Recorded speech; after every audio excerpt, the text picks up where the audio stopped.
Hey guys, what is up? It's Dusty here, and welcome back to another crypto live stream. I don't want to take you guys' time for too long today, just want to give you a small update on what just happened in the Ripple v SEC lawsuit.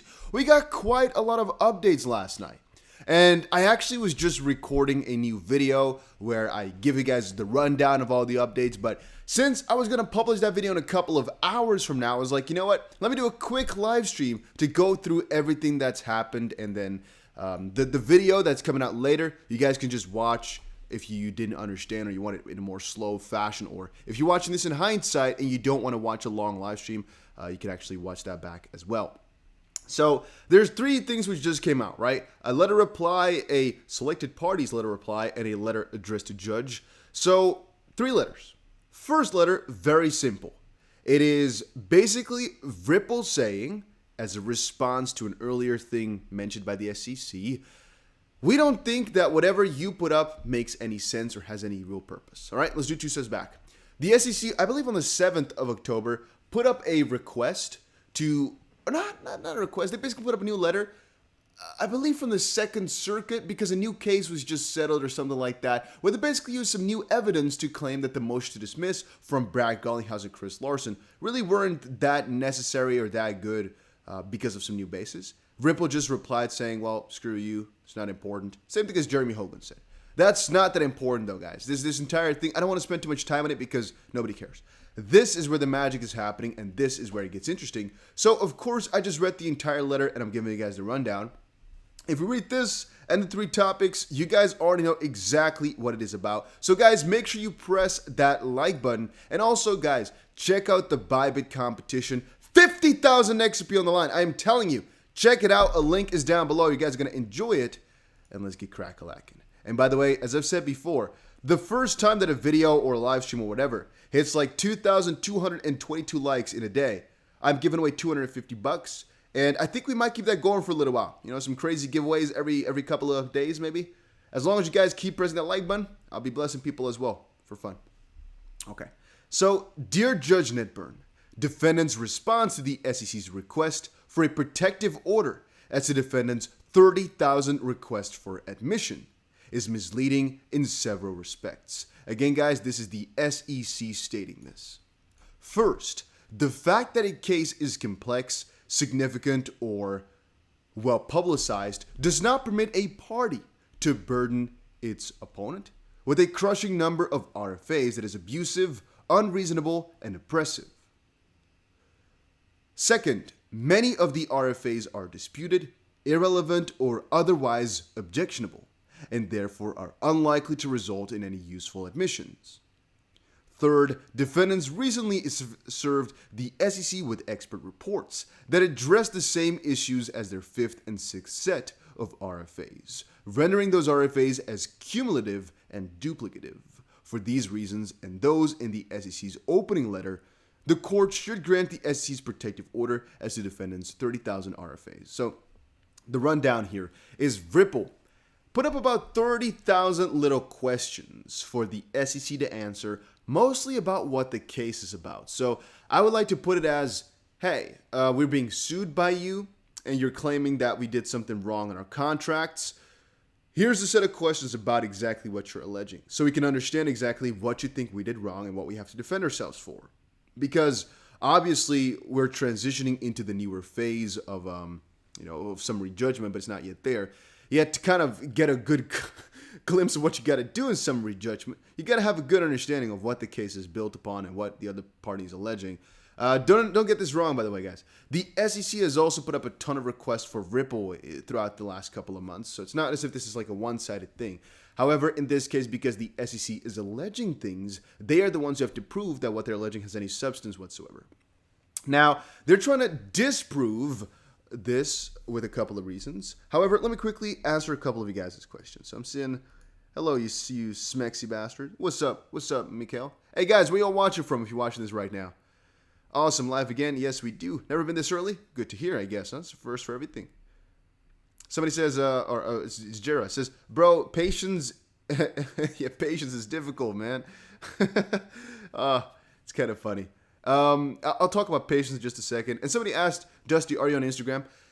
Yes. However, there's a lot of scams trying to impersonate me. There's a lot of them going around right now. My only Instagram is the_DustyBC. No periods, no crazy things. And it has 1,100 followers because, well, I haven't done too much on there just quite yet. You might want to check it out. The link is down below for that. I, for example, shared the dinner yesterday, for example. It was pretty fun. And the dinner again. This is the most expensive. I guess one of the most expensive steaks I've ever had in my life. Fun fact. But it was fun though. All right. So once more, you can check out the Instagram. A link is down below. Maybe you guys like it. So a lot of impersonation. Be careful though. And when will lawsuit finish? Oh yeah. If only I knew, huh? If only I knew. And we'd all be crazy rich right now. That would be so amazing. All right. Let's get into it. So couple of reasons, huh?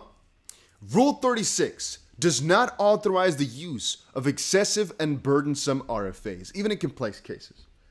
What they're basically saying is that Ripple keeps talking about this Rule 36 that they're basically using to say that because the case is so important, the SEC has to answer a lot of those questions that Ripple has. And the SEC is now saying, well, even though you're quoting Rule 36, that does not authorize such heavy RFA usage, only a little bit. And even though the case is like $1.3 or $4 billion worth and so extensive, still, it doesn't justify. Now, can we make a judgment on that? No, because we're not lawyers, and I don't really know how true the Rule 36 is for all of this, so we can't say. Now, defendants' fourth, fifth, and sixth sets. These, by the way, are just, you have different sets of questions. And the way I perceive it now is that they have different sets of questions, meaning it's like a sort of a subject on a set. So one set is a subject of questions. Set number 2 is a different subject of questions, and so forth and so on. And I believe set number 6 is the biggest one out of all of them because it's not 30,000 divided by 5. It's just like a different build-up. Maybe, for example, set 1 would have 10 questions. Set 2 would have 1,500 questions. Set 3 would have 4,000 questions, if you guys get my drift. I don't know the exact build-up. However, they're claiming that the latter half, so 4, 5, and 6 of the sets, include many RFAs that are disputed, irrelevant, or otherwise objectionable. And that's actually where things get, quite interesting to me because what they quote, right? Defendants claim that each set of RFAs is important, which we agree with, will be largely uncontested, and will save significant time if the SEC is required to answer them. That's what Ripple claims, right? That you cannot really contest that this stuff is not important, and that we really get a lot further if they answer. Now, this is ingenuous, even assuming that defendants would obtain some admissions, especially partial and qualified admissions. Defendants' RFAs will also yield numerous objections, especially relevance objections, because the facts they seek to establish will not establish any viable defenses on which a judgment for defendants could be based. Further, defendants are unlikely to offer responses containing objections and partial or qualified admissions into evidence at trial or at summary judgment. So they're basically saying Ripple might want this information, but purely for themselves because they can't really do too much with half of the stuff which they're asking for.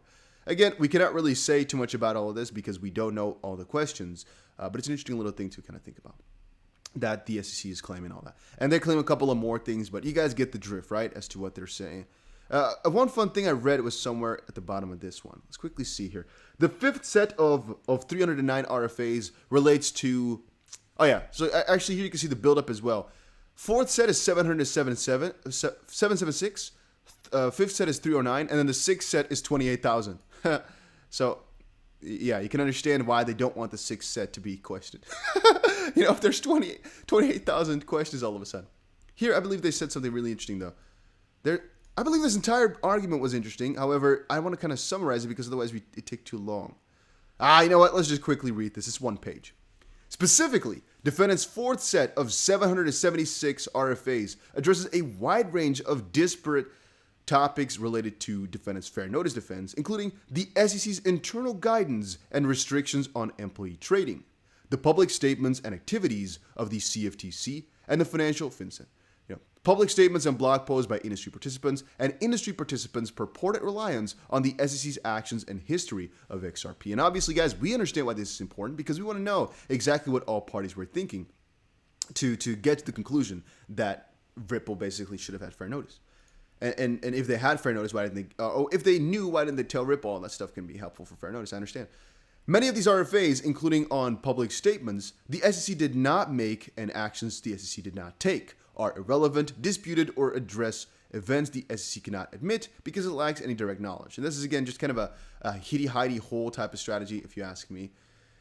But we'll definitely get to that, I guess, as time moves on. Defendant's fifth set of 300 questions relates to defendant's purported defenses under Morrison v. Natal Ostel Bank.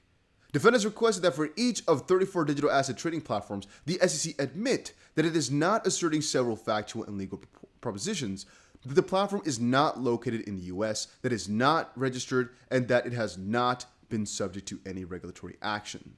These requests are objectionable because they seek to limit the SEC's legal arguments rather than establish any facts in evidence. Further, they are irrelevant. Now, once more, I think what the SEC is trying to do here is trying to, pursue the judge to kind of think everything that goes around is not relevant. Obviously, to the majority of us, it is quite relevant, whatever the SEC thought of the exchanges that XRP was traded upon, specifically that Brad Garlinghouse and Chris Larson traded that XRP upon, because Ripple, for example, might want to know and argue, any of the platforms which you're alleging we did something wrong on, we're not in the U.S., so you don't have jurisdiction.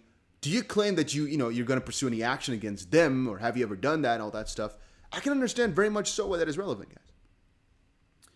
Ace says, "What's up, guys? It's Ace here."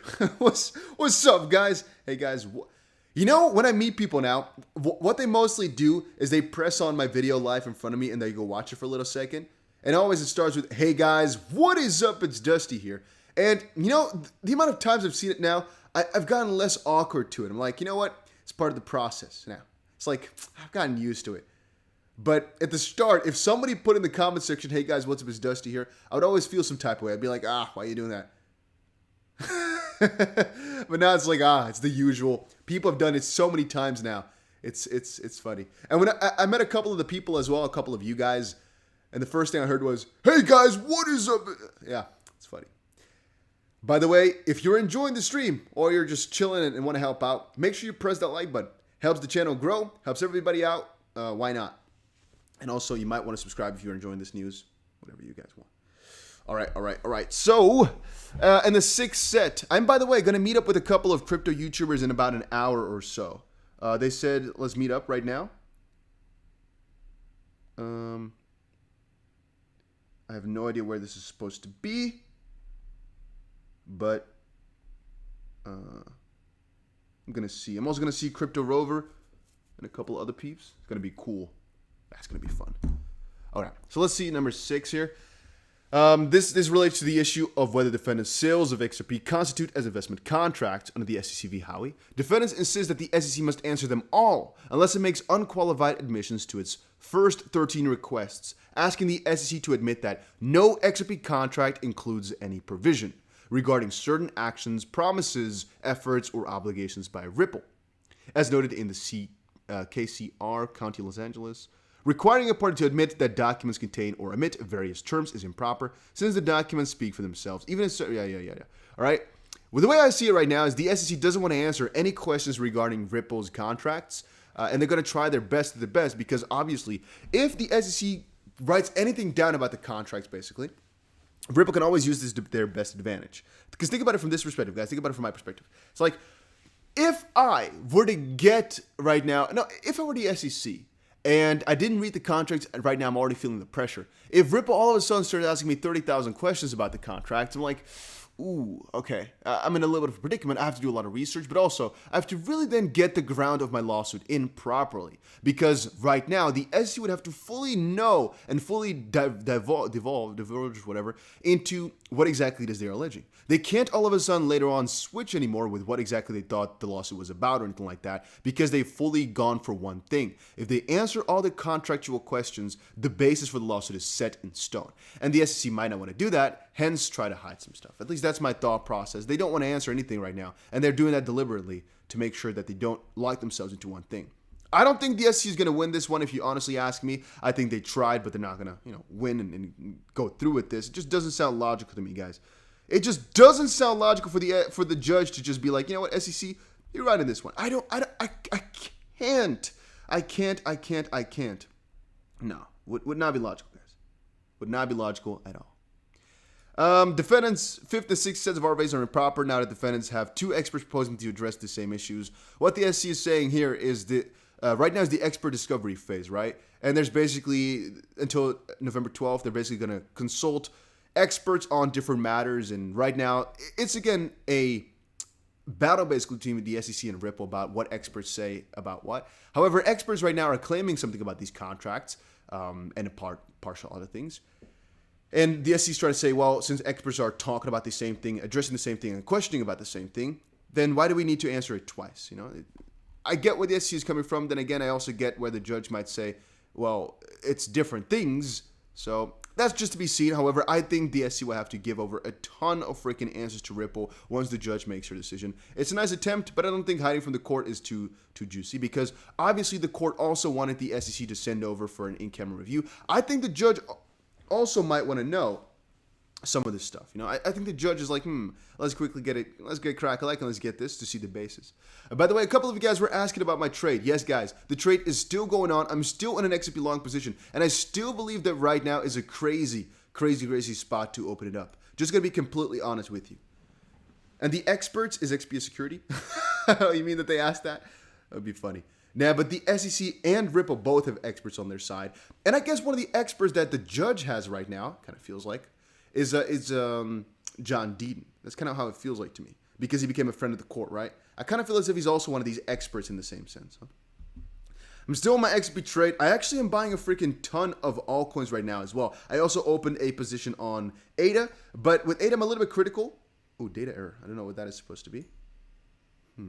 With ADA, I'm a little bit critical because I actually would rather buy in massively once we start to break out. However, I've just been buying a couple of hours ago heavily into ADA for this breakout, which is about to happen. At least I'm hoping for it. And once we break out above $2.13 or so, I'm going to buy like a freaking madman. But we'll see. What platform do you use to trade on TradingView? I actually just trade on Bybit right now because I can trade with leverage on there, and that works like the best for me. Right now, by the way, guys, there's a 50,000 XRP competition going on, the Dusty BC competition. You guys already know it, but check it out. I'll leave a link down below there so you guys can check it out. Let me actually make sure that it's a referral link, because you got to be referred by me. Referred. Look at him talk on the Dusty BC. Sometimes I mess up a little bit. There we go. And all you need in your account, as I've said before, is 250 XRP and $100 worth of trades, and you're eligible. So, yeah. And the more people, the more money is going to be given away. So, I keep recommending people to just join. In the end, they can also choose to not participate, you know? But at least make sure you have the option for yourself. That's all I keep telling people. Don't limit it, at least.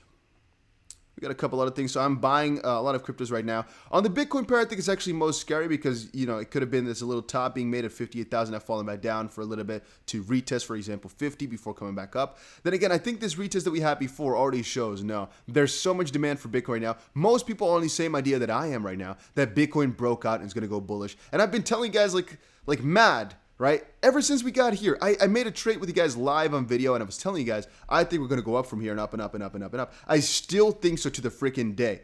I still think we're going to see $100,000 plus Bitcoin by the end of the year. I still think a lot of crazy stuff is about to come. A says, bit of personal one, Dusty. Do you use YouTube profits to buy crypto? No, I do not. As I said before, YouTube profits actually isn't that much. Specifically, if you look at the aggregate of things, depends, of course, on the person, but YouTube doesn't earn much, so no, I don't. Could I? I guess so, but I don't do that. XRP Owl says, interesting that Standard Chartered specifically calls out certain assets. I was just checking out the patent here that King Solomon posted. This is again from Standard Chartered. A couple of things they talk about here is Hedera Hashgraph, HBAR, XRP by Ripple and stuff. Usually, it's actually not, you know, they usually call out, for example, Bitcoin and several other digital assets or something like that. But then they're calling out Bitcoin, Ether, HBAR, and XRP and stuff like that. That's pretty fun. They don't usually do that. And then a question about the Songbird. A lot of you guys have been, wait a minute. Lussa says, regarding this competition, I gave y'all a chance by leading with 100% loss. You lost, Lussa? What happened, bro? It's actually, as I've said before, even a possibility to open up. I don't know if that's allowed, right? I'm not going to, don't quote me on this one. But I think theoretically speaking, it's even possible to open up 2 accounts and try again. Or I guess just, yeah, I don't know. I don't really lose trades too often, so I don't really know about that. Of course, I've been in losses for a little while, so you can, for example, be down a little bit. But most of the time when I take a trade, eventually we're back in profit. Then again, if you just followed, for example, one of my trades here over on the channel, which again, I cannot recommend you guys to do, but I am saying if you did, then most likely you'd actually be at the top right now. And that's an easy 1250 XRP that you'd win, as an example. Little fun fact. Because I think the trade that I put up yesterday has more profit right now than, I think it's 120% on my trade from yesterday that I did live with you guys. So, I don't know. I think, yeah, it's pretty funny actually. I think it's 120%. Maybe it's even more, but whatever. And then about Songbird. It's kind of funny, but the Songbird thing, I've kind of detached myself from it. I've been waiting for Songbird for so freaking long. So freaking long. I've been waiting for my flare for so freaking long. I hope nobody's going to come to my hotel room to check on me. Because I'm going crazy. No, and then I'm like, you know what? I'll see it when I see it. I've been spamming these exchanges. I've been asking so many times. And they just don't want to budge, you know? So, you know what? I've kind of given up. Flare, I'll see it when I get it. Songbird, if I don't get it, I don't get it. I want it, but I'm not going to spend my freaking juicy dollars on it, man.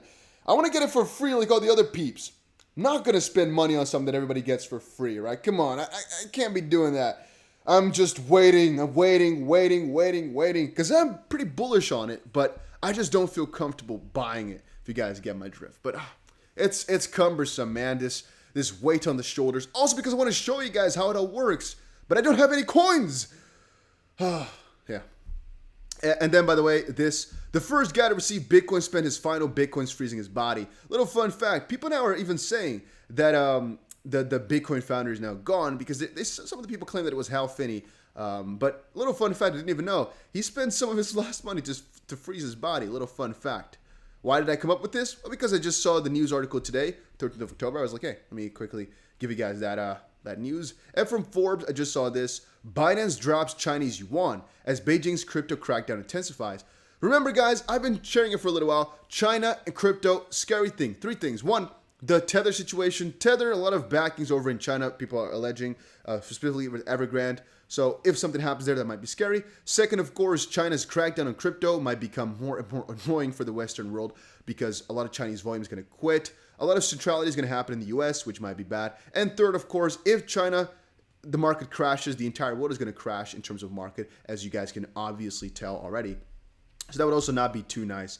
In the end of things, though, or at the end of the day, you'll see once it happens. You know, we'll see. We'll get through everything. And a little fun fact or quote from Hester Peirce.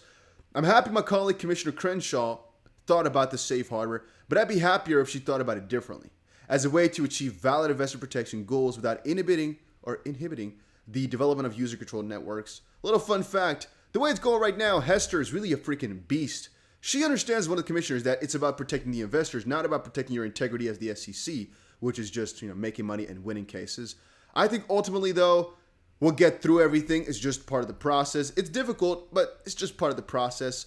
All I can tell you for right now is, guys, check out the freaking Bybit competition. I can show you guys my, that's the YouTube account, I think. I have two accounts, one personal, which I don't show you guys because I don't like to flaunt money, and one YouTube account here where I basically started with a couple $1,000s, I think, and we're just doing trades together for fun. All these trades we do together. Every single time I open up a trade, I tell you guys about it, and we do it live. Right now, those trades are in $2,200 and $1,300 worth of profit. Yeah, that's basically it for the trades, if you guys were wondering about that as well. And again, I told you guys about how long ago that I'm buying XRP going long as well. Last hour has been already pretty prosperous. I think I posted that video like an hour ago, right? So, yeah. And I'm still buying XP like mad, guys. I still get it. Whatever. All right. That was it for right now. Guys, thank you all for watching this live stream. Hopefully you all enjoyed it. I'm going to run. I'm going to meet up with a couple of people in the crypto space. I'll make some videos. I got you guys. Follow me over on Instagram. I'm going to put a link down there because I'll be sharing everything, all right? I'll be sharing a couple of cool videos. The only question now is, how am I going to dress? Am I going to go casual? Am I going to go fully suited up? Am I going to go with loafers on? Am I going to put on freaking slippers? Because, I mean, it's Dubai, you know? People walk with slippers all the time. Am I going to put up a shirt or a t-shirt? Do I go fancy? Do I go normal? I don't know. I don't know where I'm going either. What do I do? And if you guys are ever in Dubai, let me know, man. Just send me a little message over on Instagram. I already have met up with a couple of people. So if you guys want to, and there's time, I'll definitely come say hi. Now is the struggle for what to put on. Somebody says suit up. It's freaking 30 freaking something degrees. All right, go normal. It is right now. Okay, it's pretty quote unquote cold. It's 33 degrees, so I guess we'll get to it. All right, guys, thank you all so much for watching. Take care, everybody. Check out the 50K XP competition, like I've said, and I'll see you guys again pretty